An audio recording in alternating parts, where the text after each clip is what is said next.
Hey, you guys. I really want to say thank you for joining me for the first episode of the Ivy podcast. I really appreciate it. I want this to be a podcast for you guys where I get to interview your favorite TikTok creators and ask them the questions that you guys want to know. So, without further ado, I'm Robin Skies.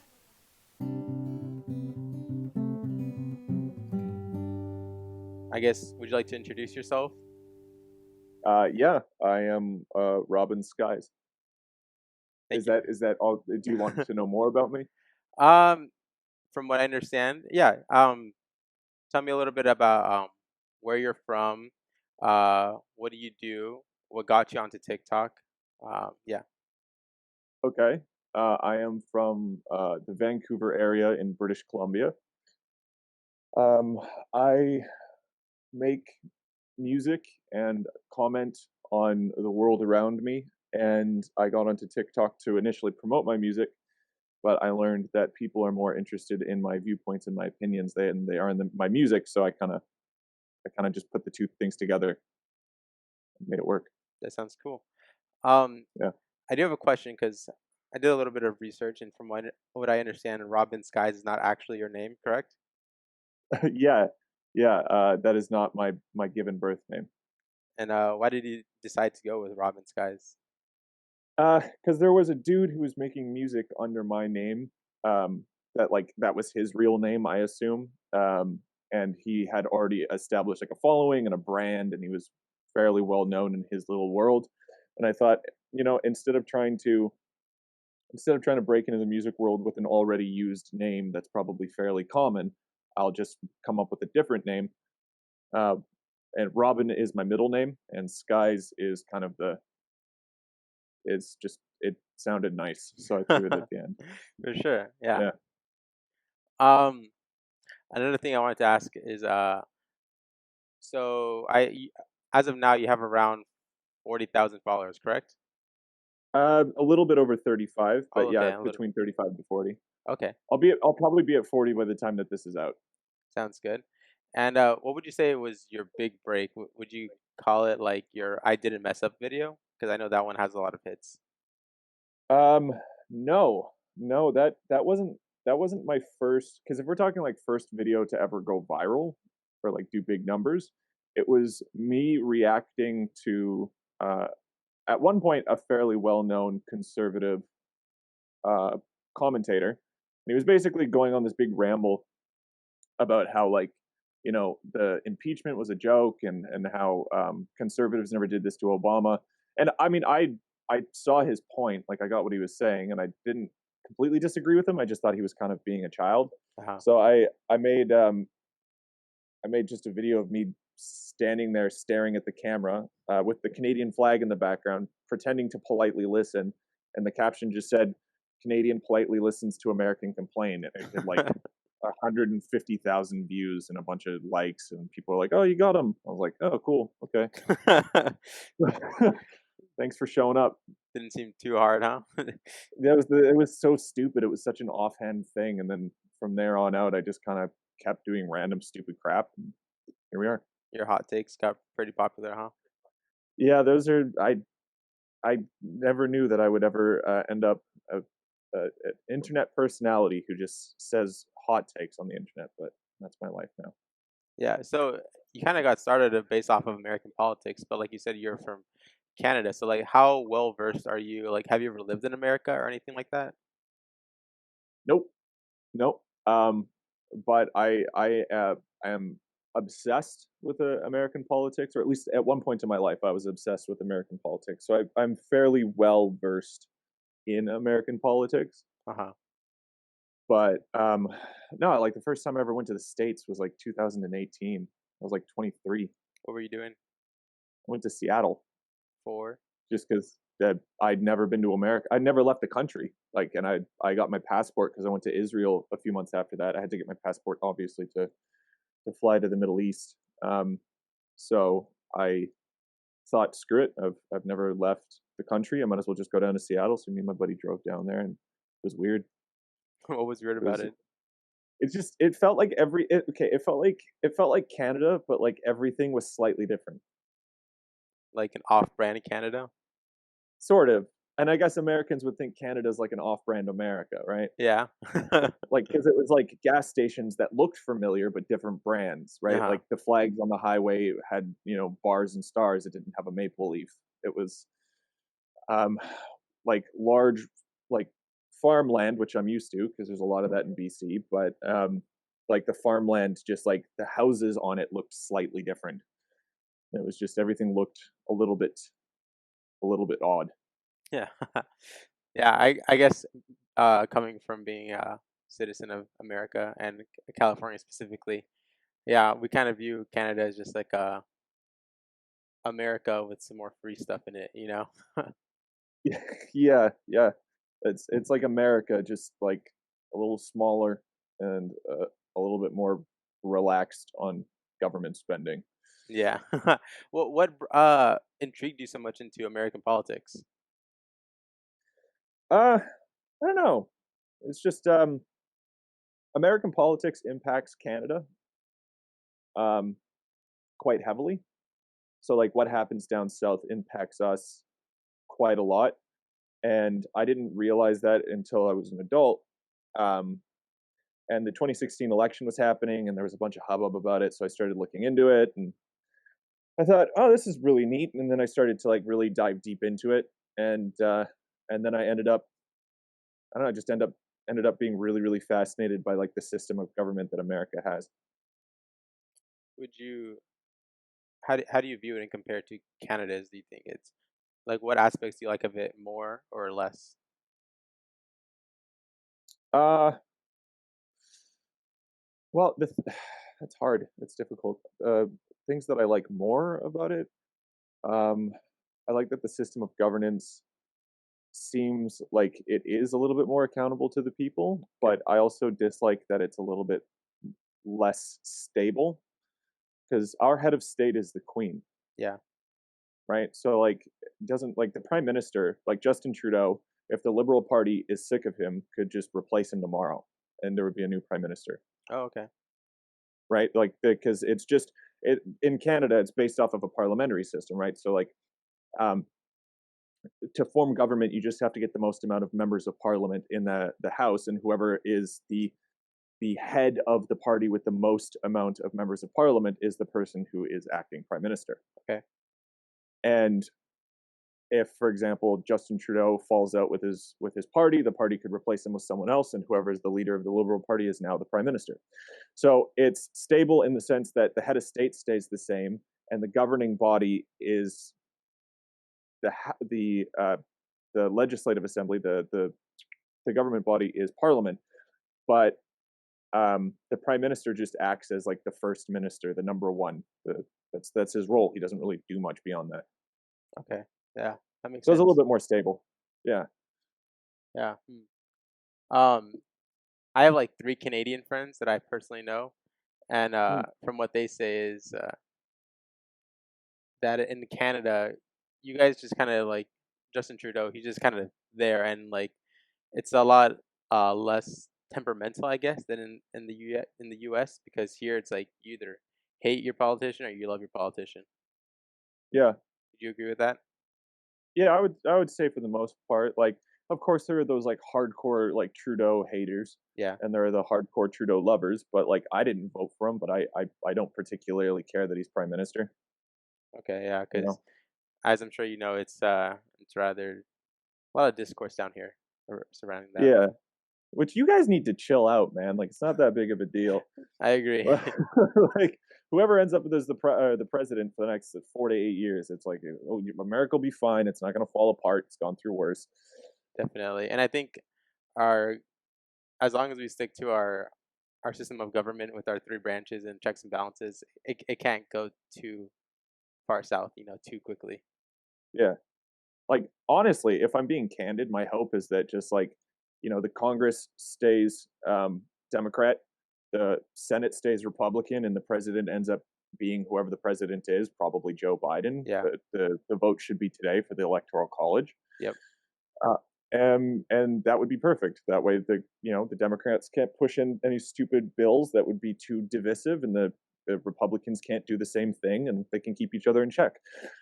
Yeah, I think the worst thing that could probably happen to American politics, like in our current state, would be one party controlling all three branches. You know? Yep.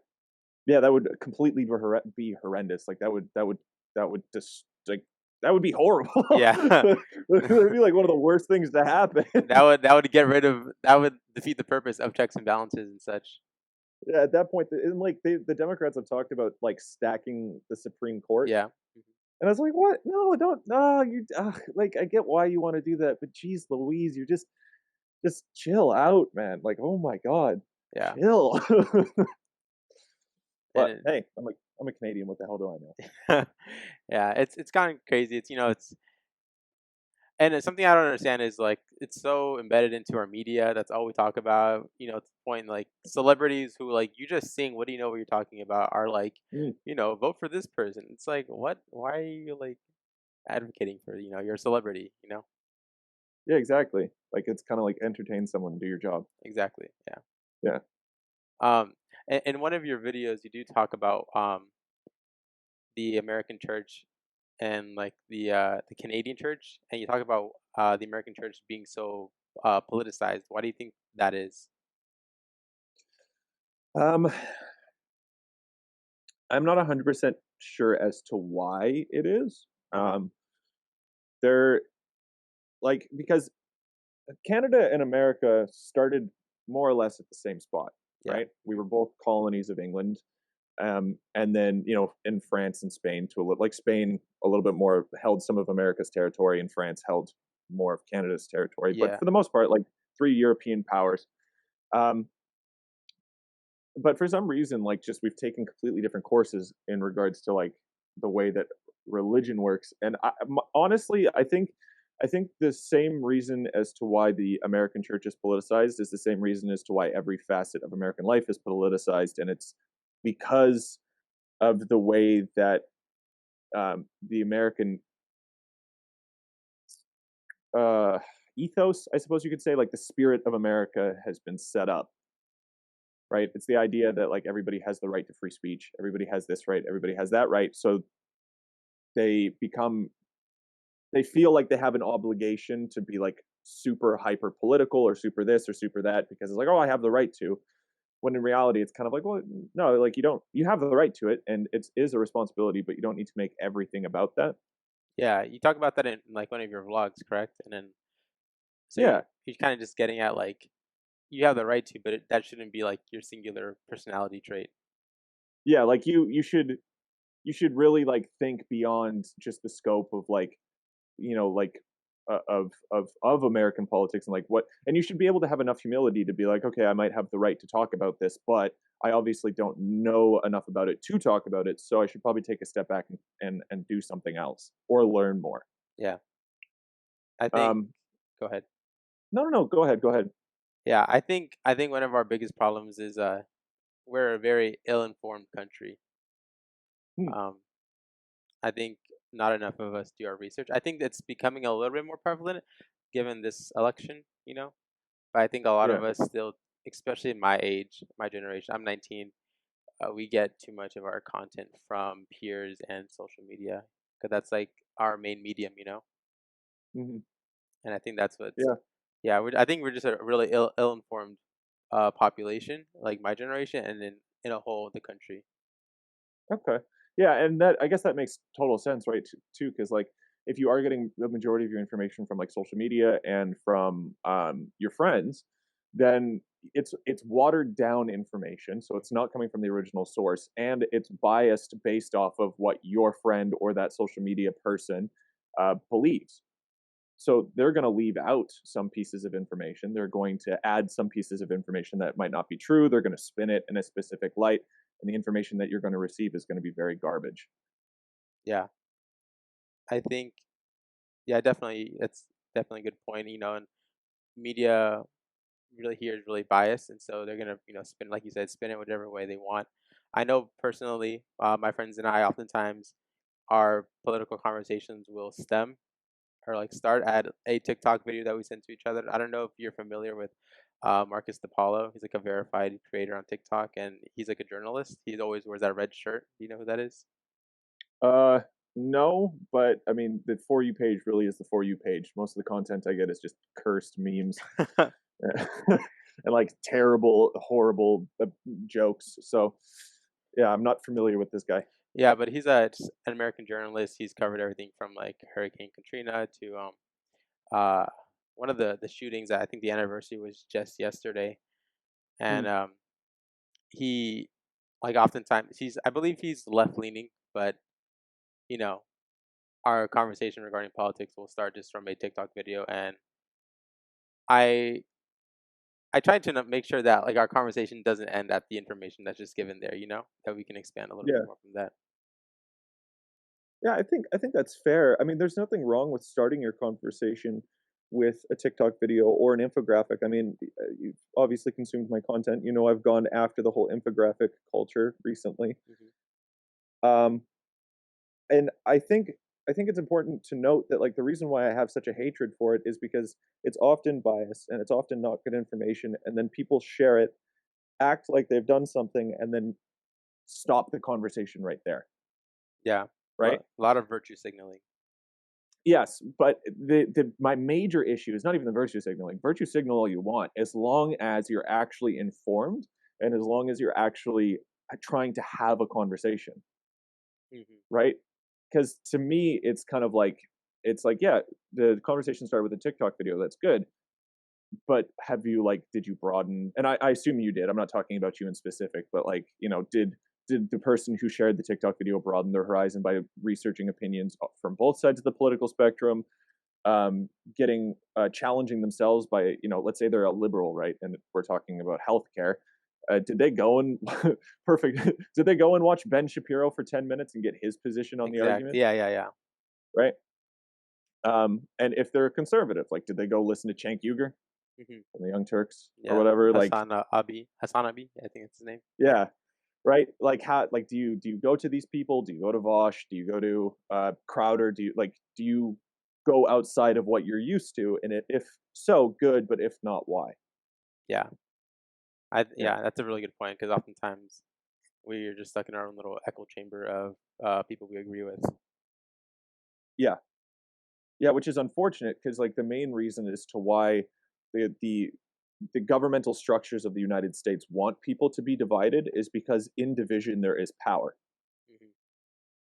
right? So if there is nuance in a conversation, nuance is the element that destroys the power vacuum. Once there is nuance, there is no room to steal power from the opposition because it's no longer black and white, it's now gray, and there is no power to be had.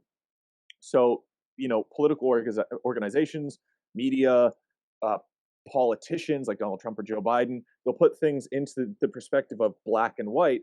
Then they'll try and convince people to be on each of their sides, and then they'll try and take power based off of the power that they have over people by removing nuance from the conversation. Yeah, a lot of villainizing the other side. I mean, like, Mhm. if you're not with me, then you have to be some kind of evil. Enemy. Exactly, yeah, Yeah. enemy. And there is no, let's talk about this. There has to be some kind of middle ground. Yeah, which for me, that's my main reason as to why like I don't really give up my own political beliefs too aggressively. I think people could probably parse out where I land on the political spectrum if they watch enough of my content. But I try to like to really like push nuance because it's like it's this concept of like, hey, your country would be falling apart less if people were willing to just be nuanced and agree to disagree and learn about the other side and be friends with Republicans or Democrats. If you do that, then like the powers that be can't stop you from actually getting things done, and you might actually be able to have a thriving, healthy, successful country. Mm. Yeah, just having a space for a conversation instead of just villainizing and shutting down the other side. Yeah. Um, from from what I understand, you've been at one point all over the political spectrum. You said at one point you're like a commie to a far leaning right conservative. Yep. How did how did that take place? Um. Okay. So I was a kid. Grew up in like low income socialized housing my entire life. Because of family, disabled family members and stuff like that. And then um, around the age of like 19, 20-ish, 21 maybe, um, the 2016 election happened. And I remember hating the president, Donald Trump. And then I watched a few of those like debunked, like Donald Trump didn't actually do this videos where Yeah. they put things into a different context. I was like, oh, that's interesting, huh? Why would anybody try and take this out of context if he is actually as horrible as they say he is? Like they wouldn't need to take things out of context. Yeah. And then I went and I did a bunch of more research, and then I was like, "Oh my god, everything is a lie." And you go through like the hard, because I went from like super left leaning, like believing everything that BuzzFeed and Vox tells me, to like, you know what I mean, like not believing any of it anymore. So you pendulum swing to the other side, Mm. and you start consuming, a different form of media that you trust, but then after a certain while, I realized, oh, these guys are lying to me just as much as the other people were lying to me. And you kind of come back to the center, and you're kind of like, okay, well, it turns out that people on the left have biases, people on the right have biases. Both sides are willing to take things out of context or represent their side poorly or represent the opposite side poorly. So I guess the logical next step would be to, instead of associating myself with any political organization or identity or only consuming one side, I should probably learn to disseminate information and decipher truth from all different points of perspective, and really learn how to find. Am I allowed to swear? Sure. Okay, cool. To find the good information among the bullshit. Yeah. Yeah.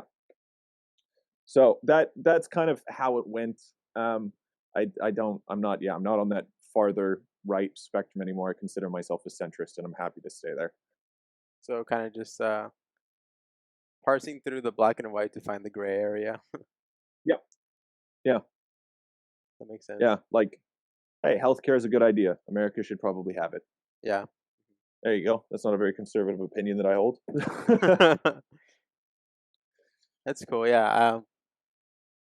Not a lot of people have gone through that journey, and in a sense, they're very, I guess, naive to the other side. That's really cool that Yeah. A you've lot kind of of taken that path. I thank you. I mean, a lot of people do the pendulum swing, but a lot of people don't come back to the center, it seems, Yeah. which is really unfortunate, man. Because like I never got like crazy. I never went like paleo con American first level. Yeah. Like that turned me off instantly. I don't fuck with racism. Racism's garbage. Yeah. But um, like you get to a certain point where you're consuming things that now I would think, oh my god, that's questionable. I probably. Like some Alex Jones stuff. Yeah, like, well, I mean, I watched a few of his videos, but I always kind of thought that he was more funny than he was anything else. Uh huh. You know, like when he's like, "The freaking frogs are turning gay," like I'm laughing my ass off. Yeah. Like I don't believe him, or like at least not. It's not that I don't believe him; it's that I hear that and I'm instantly questioning it, and I'm Yeah. instantly Yeah. Yeah. skeptical. Right? I mean, I still jump on any opportunity that he's on the Joe Rogan podcast.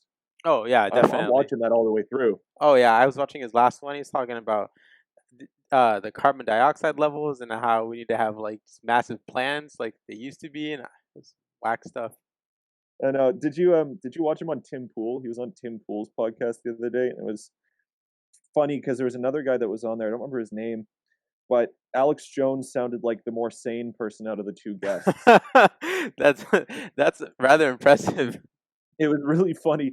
Like Alex Jones was just like, he was like, hold on, that's a cop out. Here, hold on, you're being unfair. Hold on. And it was like, whoa, Alex Jones is the one who's talking about like, hey, let's pull it back, let's be rational. That's interesting. Yeah, that is. Yeah, Alex Jones definitely is more of an entertainer than to be taken seriously. And then I respect his gumption. I appreciate his ability to capture an audience, and I think that he has some interesting things to say. It's just, once again, it's learning how to listen to it and go, okay, that's garbage, but that you might have a point there, Mm, right? yeah. Because like everybody has a point, right? Like I like literally everybody has a point. Everybody has some kind of wisdom inside of them, and it's stepping outside of that that kind of that bias to look at somebody that you disagree with and assume everything that they're saying is wrong, and actually taking the time to look for the wisdom. You know what I mean? Yeah, yeah, not just discrediting someone just because most of their ideas are garbage. Yeah. Yeah, I mean, if we did that, like, I think we would be at a much worse place as human beings because everybody has a garbage idea. Yeah, definitely. Right? Like nobody's perfect. I've got a lot of dumbass ideas. I hope nobody's looking at me as like some sort of genius or something that they like, they can go to for like a great take. Like when people consistently tell me on my videos, which I mean, I'm not complaining. I like it. It makes me feel good. But like when people are like, "Oh man, never misses," I'm like, "Wait until I do." Yeah. I'm like it's gonna happen, and you're gonna be really disappointed because you're building me up in your brain. Yeah. Like people often have like form kind of like god complexes for other people in a Mm. sense. I mean, yeah, it's Christians would call it idolatry, Yeah. making an idol out of somebody. And I think it's a fairly like agreeable idea across like the even secular lines. The concept of like you everybody worships something, Yeah. and the thing that I've noticed about Americans is they have a tendency to worship celebrities, like people. Hmm.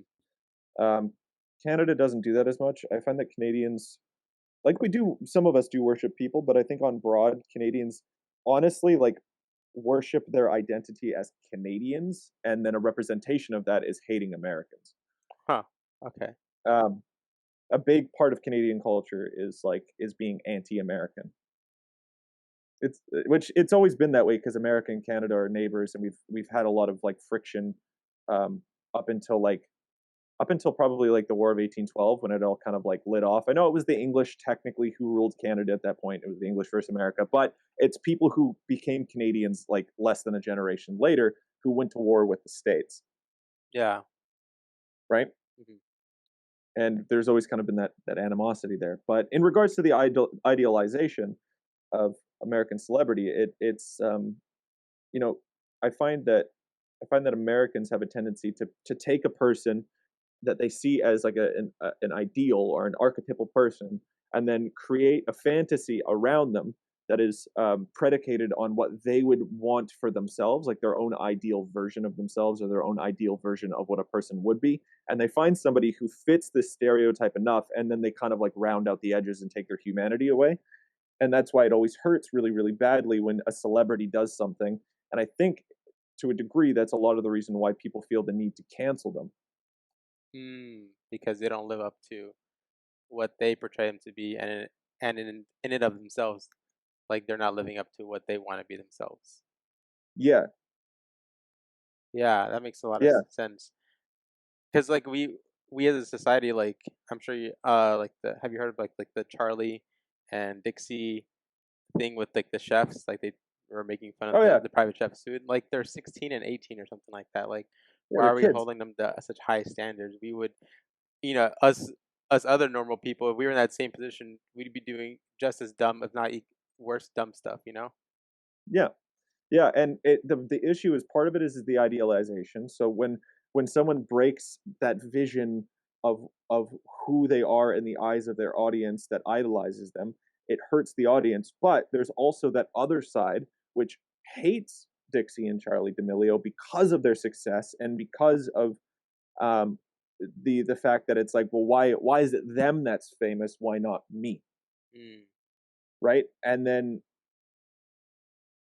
when they mess up, their fans are like, "Oh my god, this idea of them that I've created in my head is broken. Now I don't know what to do with it." And the people who hate them use that as an opportunity to kind of start the round of cancelings, right? yeah. So they're getting attacked from like both sides, pretty much. The people who Yeah, don't like them and the internally people who and like them. externally.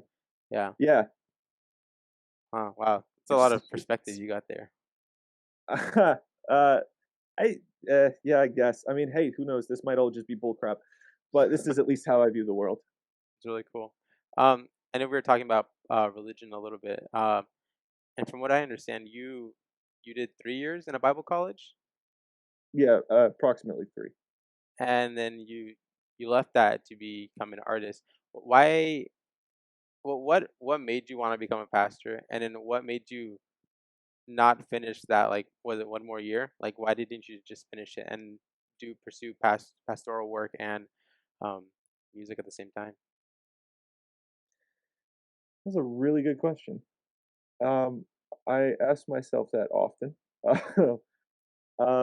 Why did I get into it? I got into it because in 2015 I was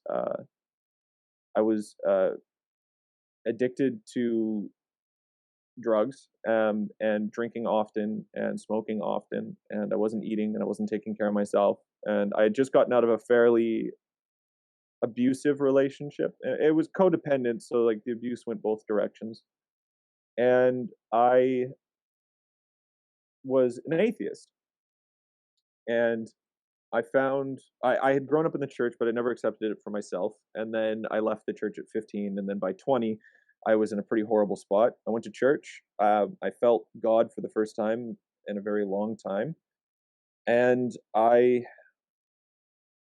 had my life turn around. Like it actually like did a whole 180. Like overnight, like I stopped using. I didn't use anything crazy. Like it was mostly just like a crap ton of weed, a crap ton of alcohol, and some psychedelics. I never did anything too nuts, but it took over my life. And you know, in over a short period of time, I stopped doing drugs. I stopped drinking heavily. I got a job for the first time in like 3 years. I like started doing things that were actually positive, and it was because I made a distinct change in my life through um, through the ministry of a church that had decided to like to to to care about me. Mm. My whole life changed because of it, and I thought, well, I'm not doing anything else. I don't really have an education, and I just am a new convert. So maybe I'll go to Bible college for a year and kind of figure out what I should do. And then I got there, and after the first semester, I signed on for the next 4 years and realized like, oh, I could be a pastor. That's great. That's wonderful. Um, pardon me. Problem is, I would make a horrible pastor How? What because do I you? am well, okay, at least through my own perspective, at least based off of the church around me in my neighborhood. I don't like, and I've been interviewed for pastoral positions, and I've either turned them down myself personally or I've been turned down. And the reason why I've turned them down, and I think I've been turned down, I'm not 100% sure on why I've been turned down, but I have my assumptions, is because I don't fit the model of what your normal Orthodox pastor would be. Like I have tattoos all over my body. I swear often. I'm comfortable enough to say like, hey, maybe the church probably shouldn't be so hard on the gay community, and maybe we should make more of an effort to reach out to them and like actually like bring them into the church in a way that's not based off of their performance, right? So for me, a position that I hold theologically is that people who are homosexual should be allowed to serve in the church, full stop, even if they're in gay relationships. Because for me, it's kind of like the dude who's leading worship this week, I know for a fact, uh, watches pornography like every few days. Like, why is he allowed to serve, but this person is not? What's the difference? Yeah. That's not a good way of sending up the or making the rules work, right? And I have these kind of uncouth, unorthodox viewpoints. I'm a little bit rough around the edges. Most churches probably wouldn't have be comfortable with me pastoring, their congregation that is generally 50 plus years old, uh, and fairly conservative. Um, so I thought to myself, well, where can I use my education best? I'm a musician. I'm good at making music. I'm good at speaking online. I'm brave enough to say what I think. So I guess I don't need the degree to do this. So I guess I will just go and be an artist and be a pastor to people who wouldn't normally go to church. Oh, Yeah. and so you kind of just like Did you have you like fully abandoned the idea of becoming a pastor then, since like you didn't No, finish it? Okay. not entirely. No. Like, I mean, if a church called me today and was like, "We need you on staff. We'll pay you a salary," I'd probably be like, "Yeah, okay, cool." Okay. Like I'm gonna do it my way, and like obviously I'll like work with you guys so that I'm doing things properly. But like, yeah, I mean, like if you want me to like go on stage and talk about a thing that I don't agree with, I'm not gonna put it in the way that you want it to be said. I'm gonna say it the way that I think it should be said. You know what I mean? Yeah, yeah. Yeah. I see your point. Because I'm also a man of faith. My denomination Seventh Day Adventist, and Ah, hey, I love the Adventists. Go off, wait, how do you know about this guy? I know we're not too bro. popular. I went to a Bible college, so I had to study about you. I had a guy who worked at a Subway near me who was an Adventist who I talked to often. He was always convinced that I could come over to the proper side. It was really funny because I'd go in and I'd buy like a Subway sandwich that had like pork and a bunch Yeah. of meat on it and stuff, Uh-huh. which of course Adventists don't really do that. Yeah. Um, and it was funny because like I would talk to him and I'd be like he'd be like, come on, just come to my church. I'm like, nah, I don't know. I like my sandwiches too much. Like I don't I'm you know but and then some of the eschatology of Adventists as well. I'm a little bit skeptical on personally, just kind of the end times theology of the Seventh Day Yeah. group. I'm not 100% on, but I know I love you guys. You guys are good. Appreciate it. Yeah. Yeah. We have a joke um that goes something along the lines of like, there's a Jesus is like giving a tour of heaven, and then there's like just a giant wall, and then some of the people are like, "What's on the other side?" And they're like, "He's like, shh, it's the Adventists. They think they're the only ones here." That's pretty good. Yeah. Yeah. So, but yeah, going back to what we were talking about, I definitely think that we often hold like certain sins higher than others as a church. I guess Yeah. when I say church, I mean like as a Christian, religion, and yeah.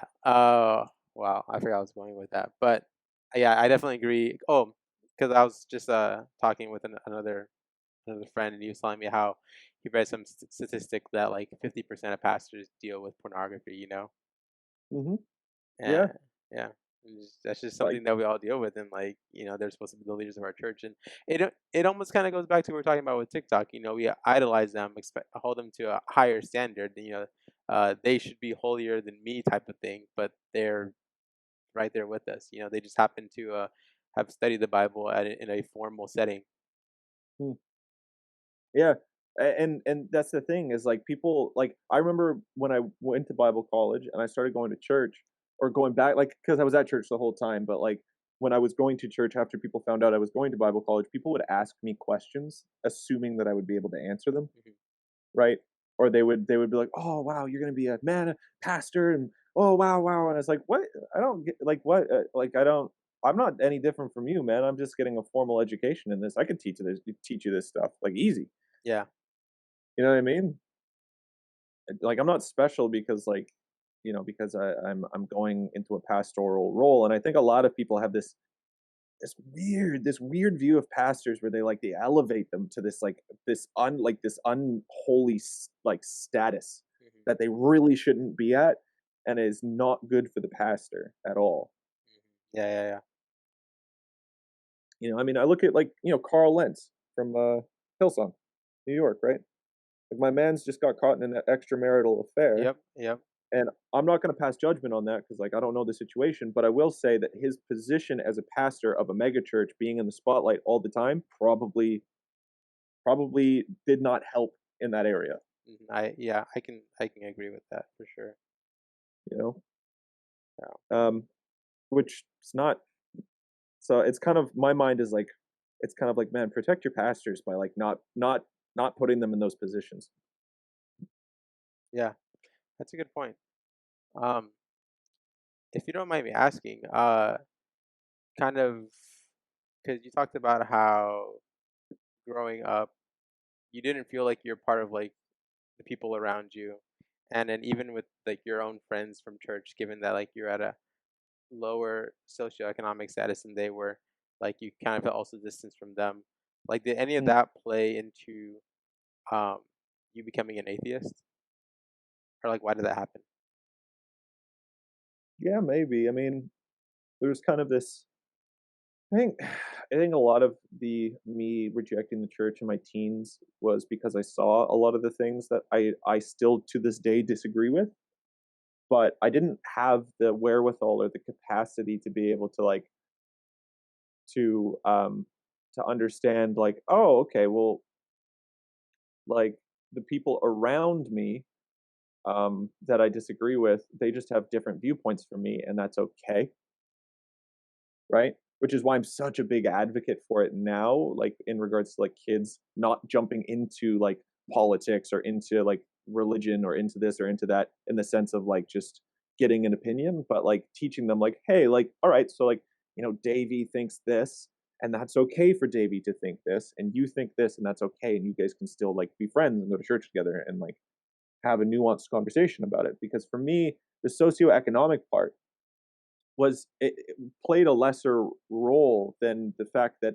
there was just a lot of stuff. Actually, maybe it didn't though, because the some of the stuff I disagreed with was based off of my socioeconomic situation. So maybe it was all encompassing and well rounded. But I think a part of it maybe was because I felt like a little bit on the outside, and because I did disagree with people on specific things. But I think maybe that I could have been in that position if it wasn't for the if I wasn't in a uncomfortable socioeconomic standing. So I don't 100% know, but the big push for me becoming an atheist was the fact that the church was just so strong minded on certain issues and unwilling to just like allow a 15-year-old to just like be broken and have the wrong opinions. Allow a 15-year-old to parse through the gray matter for themselves, pretty much. Yeah, like it was like, oh, Adam, good, my legal name is Adam anyway. Oh, Adam, good for you, like you have this opinion, but and also this, and also don't say that, and also don't do this, and it's like yeah, but like,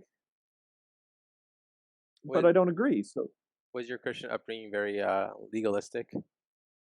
I went to a Pentecostal church, so yes. Like I don't know how the Pentecostals are in California, but I mean, to be fair, the Pentecostals in BC are heavily influenced by like the Azusa Street revival and like Foursquare and stuff like that, which came right out of California. But yeah, Pentecostal church is very legalistic and very conservative. Mm.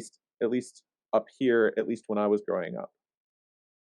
Um, and it was difficult being like a kind of a outsider, going to one of these things, and like for example, like my dad has MS, right? And one of the faith articles of the Apostolic Church of Pentecost for a little while, I don't know if it is anymore, but it was the concept of you need to be saved, you need to be baptized in the Holy Spirit, and a way to be able to know that you're baptized in the Holy Spirit is being able to speak in tongues. And for me, I was at church, and someone I was like, go, everybody's like praying and speaking in tongues. You should go do that. And I was like, oh no, I can't. And they were like, oh well, you'll be saved one day, Oh wow. kind of thing, right? And like for my dad, like he's disabled, and uh, they were praying for him to not be disabled, and it didn't happen. And a Yeah. part of the church, the Apostolic Church of Pentecost, one of their kind of beliefs is that anything can happen if you have enough faith. And some old lady dead ass told him that he just didn't have enough faith, and that's why he wasn't healed, Wow. right? Yeah. So it's like, and I think that's a big reason as to why, like, I think now as an adult, after getting my education, I'm so hard on that stuff on TikTok, and I'm like, yo, like, I know that this is what you believe about Revelation, but it's garbage, and here's why. Hmm. Because like some dude's gonna like, I'm sure that old lady didn't mean to be an asshole to my pops, Yeah. right? But like she thought she was saying the right thing, but she was just so ignorant, like so blind Yeah. that she said something that ended up affecting a young kid, right? So Yeah.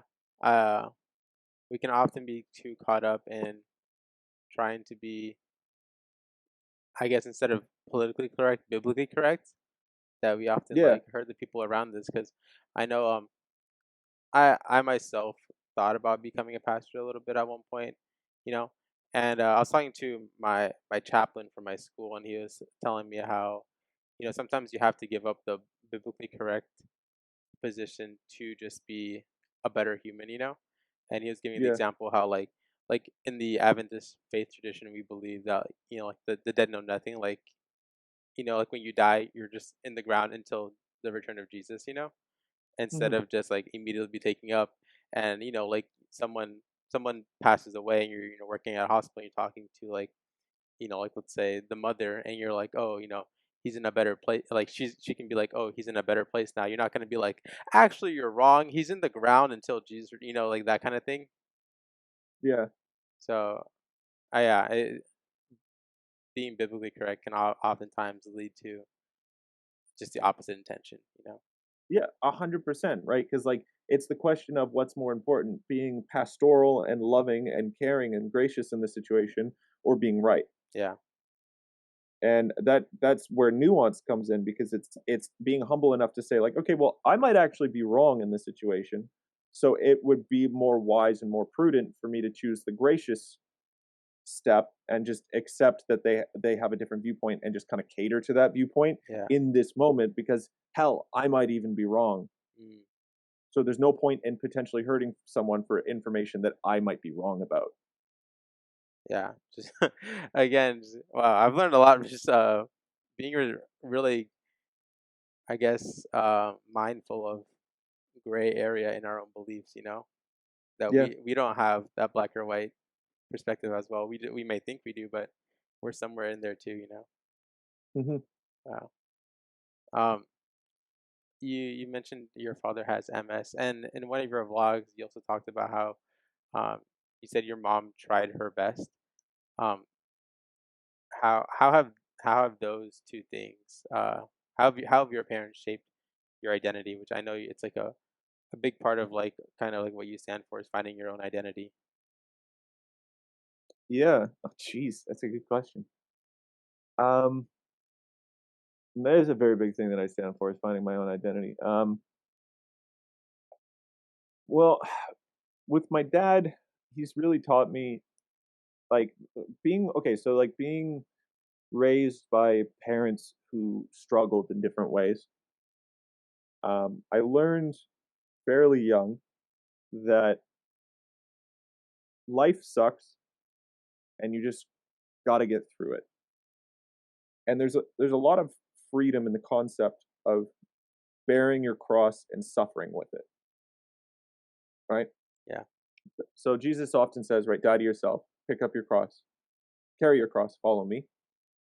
And I think to an extent from a young age I learned this concept, but it wasn't really explicitly stated to me until I was an adult, which is that everybody in life is going to have some kind of struggle. It doesn't matter how rich or how poor, white or black, gay or straight, cis or trans, doesn't matter. Everybody's going to have some level of struggle somewhere in their life.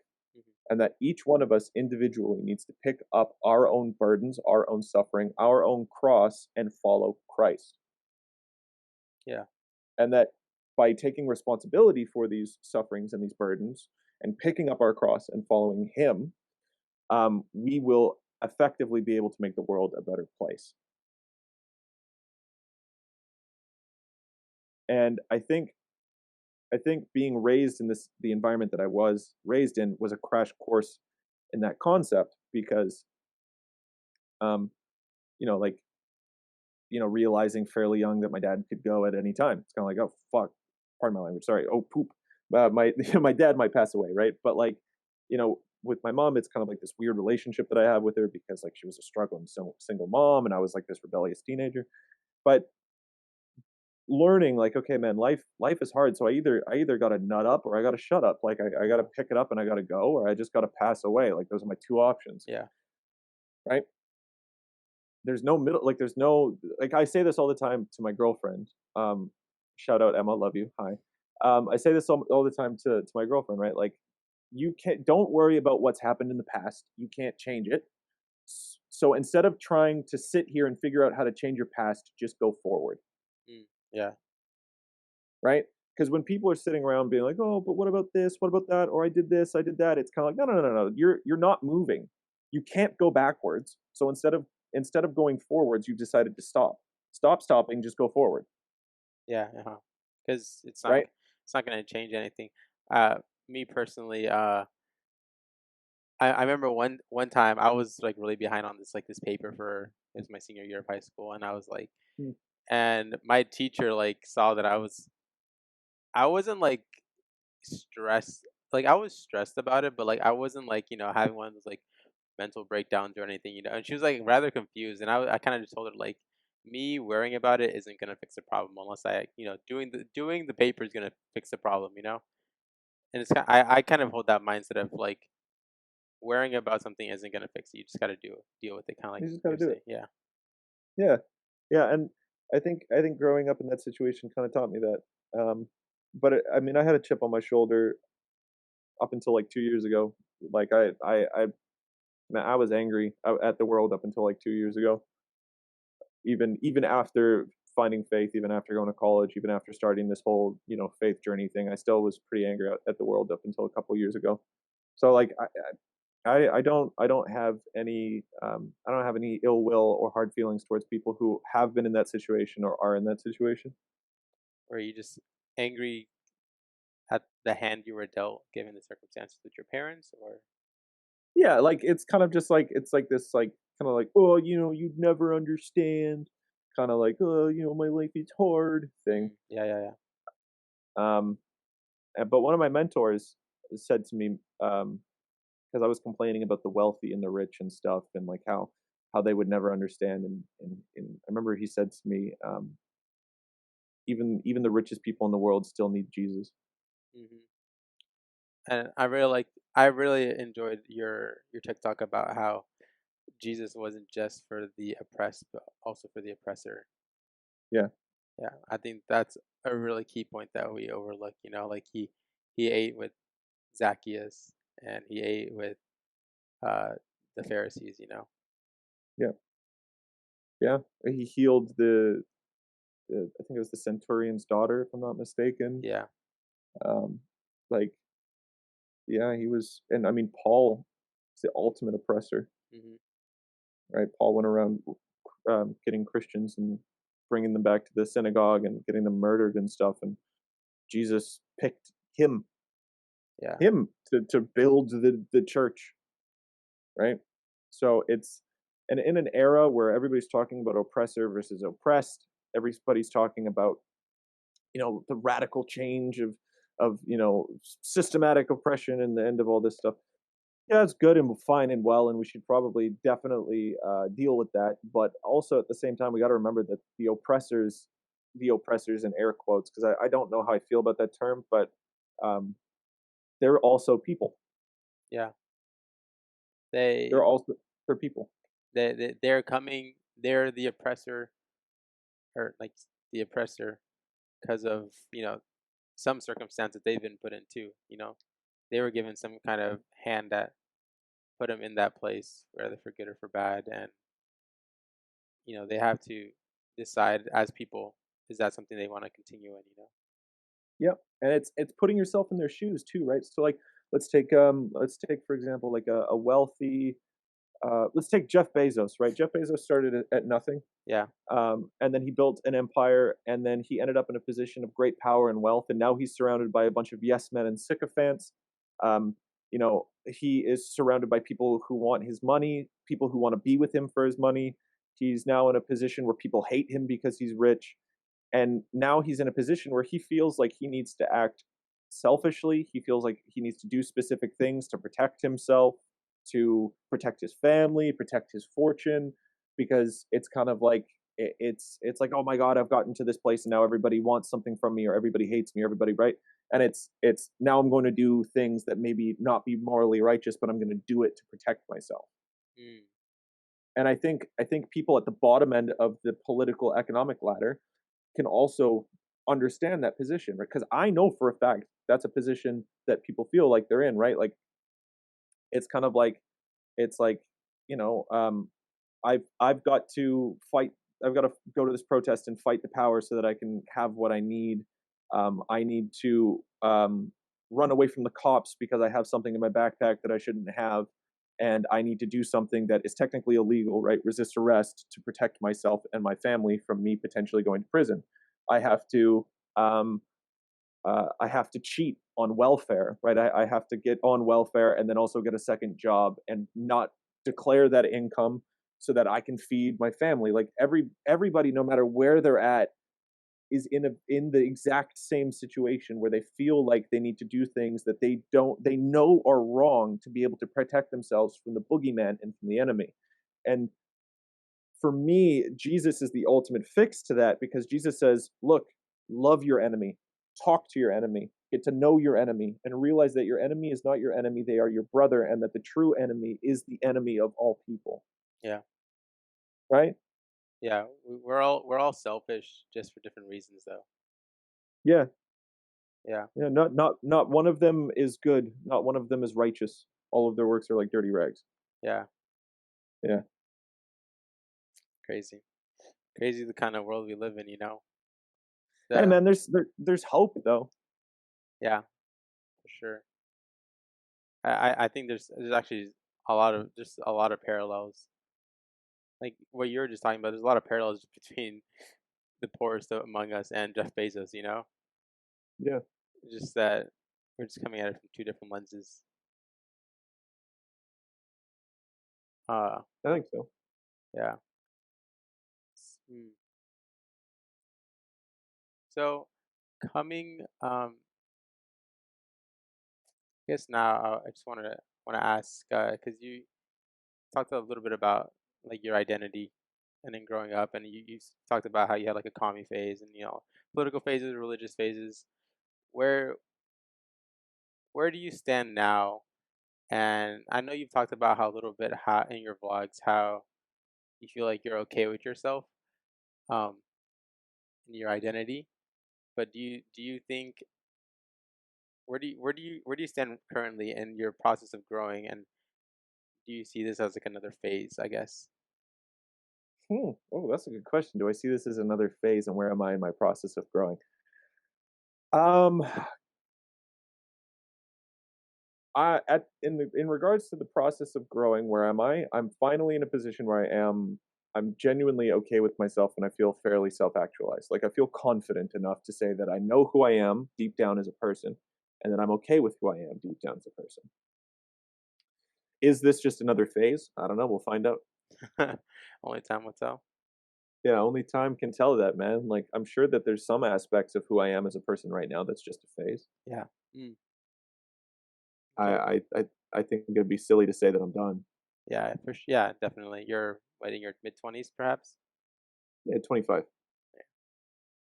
I'm an Uh, old man. much of wisdom for a 25-year-old, in my opinion. Thank you. Appreciate that. Well, do want to be respectful of your time. I just told you only an hour, but I do have two last questions I'd like to just talk about. Bro, Um, shoot him off. I got nothing else going on. the first one would be: is there a what was your high school's incident? What do you mean by that? Um, kind of like from what I understand, most people their high school had like an incident or like a specific event that like, for example, at my school, our incident was we had one of our students. He decided to defecate at home in a bag and bring it to school, and then he wiped it one day on like the Oh, handlebars of the doors to the main building and on the faucets of the guy's restroom. awful. Yeah, yeah. I have one of my friends. He he opened the door to the building, like he found out later that had been touched by this guy. We had this video of him like, I want to chop this arm off. It's awful. Okay, I've got two because I went to two different high schools. Okay, One is really dark, and the other one is not so dark. So, which one do you want first? give us the not as dark one. Okay, start with the not as dark one. Yeah, Um, the not as dark one is how every year they have like pranks like at the end of the the year. senior I don't know if pranks. you've seen your pranks, right? Yeah, Normally they're pretty, it's pretty normal. Like, oh, someone fills something with foam, or someone runs down the hallway naked, or yeah. something. Uh A bunch of seniors released something like a million crickets in the school. huh. Like so many of them that it took them like weeks to find all of them and get rid of them. That's pretty good. Yeah, it was brutal, like, just all over like, all over the common eating area, like, the bathrooms, the classrooms, they were everywhere. So, I think that was pretty funny, and then the more dark one is do you know who Amanda Todd is? Uh, how I definitely know the name. Did she like kill herself? She Yeah, I went to her high school. she is she the girl with the flashcards and like Yep. okay, wow. Yeah, I was, friends with one of her best friends, like, so, like, my whole town went through that whole thing like, seeing Ellen DeGeneres do, like, a little bit on Amanda Todd and us being like, "What the hell, man?" Like Jeez. like, Were you first and in high foremost school at the same time as her? yeah, Wow. yeah, yeah, yeah, I remember all of that happening distinctively because it shocked the whole freaking town. I think her mom still lives, like, down the road from me. I don't know Wow. where. I think she still lives in this town. So I probably, gave away my location, but, whatever, it's fine. That is honestly quite a shock. I was not expecting that for the first interview. The other quick question I had was, I was trying to do my research and I came across this photo and the caption says, "Cursed boat rides with the boys are the best kind of boat rides." I am curious, what happened on this boat ride? Okay, so that is my friends, Fred, Jack, and Lyndon. Really good group of dudes, and the it was just really dumb. Like, we got out there and we were sitting around on the boat, having a few beers, having a few ciggies, just talking. And then at one point, like, we started just going down the waterway, like, just get kind of like being just being absolute goons. And Fred, the small black guy with dreads, was doing push-ups off of the front of the boat. So, like, we're, like, speeding, and he's got, like, his hands on the front of the boat, and he's doing push-ups. Jack took all of his clothes off and was just, like, driving completely naked Okay. because, like, why not? Like, Lyndon just, like, screamed at every boat that passed by us, and it was just a bunch of morons during the middle of the COVID pandemic getting on a boat, going out into the middle of the water in British Columbia and just losing their damn minds, and it was a very good time. That seems rather therapeutic for dealing through a It pandemic. It definitely was, and it was also COVID safe because we were all in each other's bubbles, and it was at the down. So none of you kids that are big on canceling people who break COVID rules. I followed the rules. There you go. You can't cancel There them you for not go. having their masks on. We were in our own little isolated boat. No one bothered us, and we were all part of the same bubble, so we're good. That's awesome. Well, like Yeah, I I think said, so. I want to be respectful of your time. I really appreciate the time you've given me as a new and upcoming, hopefully upcoming, maybe Yeah. podcaster. No, dude, I'm gonna shout you out like crazy. Don't worry about it. I got you. Thank I'll you. do my best. I appreciate it. Yeah. I hope you had a fun time. And I gotta say, I really learned a lot from you. You have a lot of wisdom for being only 25. I mean, you're 6 years older than me, and I'm learning so much from you, especially just learning to take in both perspectives and trying to realizing that the answer is somewhere in the gray. Yeah, yeah. The truth is always somewhere in the middle. So if you can get as much information as you can, no matter how extreme it is, when you go through all of that information, the thing that keeps popping up that is true amongst all of the info is generally the thing that's right in the middle, and it's generally the thing that is true. Look for the common denominator. Yeah, Cool. Thank you. Uh, Thank you for that. I really appreciate it. Um, yeah, not a problem. are there any last shout outs for your music or anything you wanna do? Yeah, go stream my music on all streaming platforms. Just look up Robin Skies, ROBINSKIES. Apple Music, Spotify, Amazon, whatever. And then if you want to follow me on social media, it's at I am Robin Skies on Twitter, Instagram, or TikTok. Awesome. Thank you so much, Robin. I really appreciate it. Yeah, dude. Not a problem. Have a good day. You're a cool Yeah, dude. you too, buddy. Thanks, brother. You're pretty cool too. Thank you. Cool. Take care. See you, dude.